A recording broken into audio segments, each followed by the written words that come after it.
product that I use the most probably is Expedite. You know, I love Expedite. You know, I feel like, you know, I train for like 2 hours more when I'm on Expedite.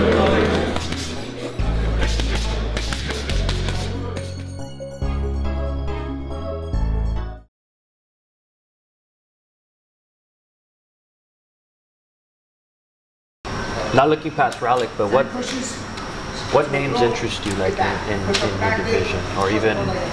For me. It's the belts. I want to do the same thing Crawford did. You know, he took all 4 belts, and to be honest, I think that, you know, if I do it, if I get all 4 belts at 140, it's gonna be better than when Crawford did it. You know, if you look at the competition he fought to get the belts, it won't be the competition I fight. You still got people out there. You still got Ramirez. You still got Hooker.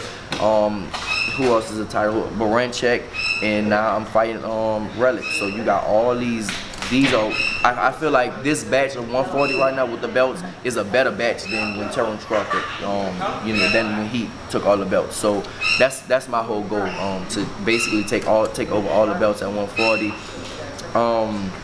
But if it's gonna happen, you know, we don't know, just because of, you know, business-wise, and sometimes it take a long time, and, you know, just same thing, you know, people can hide and run behind promoters and all that stuff, and networks and all that, you know. So that's my goal. But of course, if they give me a big offer at 147, then after I get a few belts at 140, then go up to 147. Is your body comfortable going up and down weight classes? And if so, what's the highest? I mean, right now, you feel comfortable going to now? Yeah, I mean, I can make 140 comfortable right now.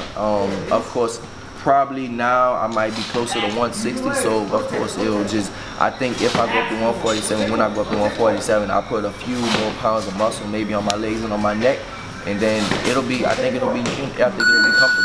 What did you think about Jose Ramirez's last performance against Jose?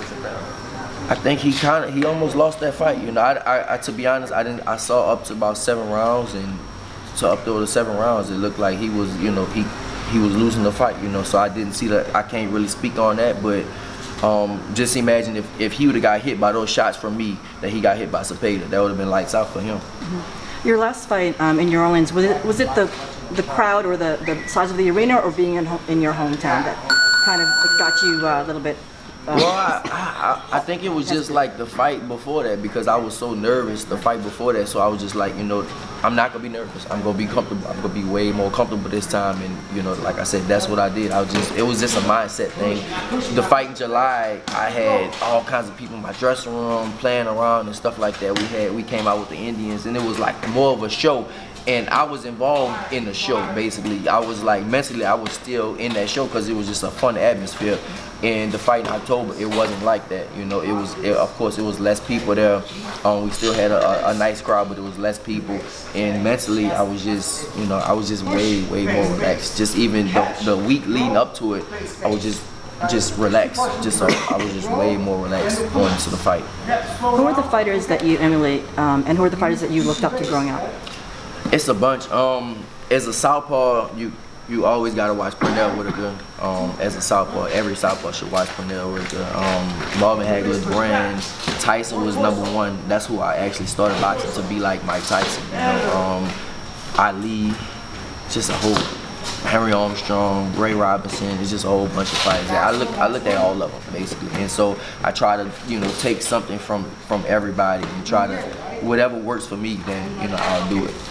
You and Relic are the only top 5 guys fighting each other at 140. Mm-hmm. You speak about some of the other competition that other guys are fighting that have belts. I'm glad you asked that. Yeah, I mean, if you look at people who they're fighting, you know, and that's why I want to fight in the tournament, because just like Bernie just said, me and Relic is 2 top 5 people. We fighting each other, 2 top 5. You look at Hooker, who is he fighting? You look at and you look at Ramirez, who is he fighting? Who top 10, who top 5, who they fighting? That's why I want to, for me, boxing is fighting, you know, it's the best fighting the best, basically. It's all about the legacy, you know, I feel like people look at me as, some people look at me as the best at 140 because of the competition that I'm fighting.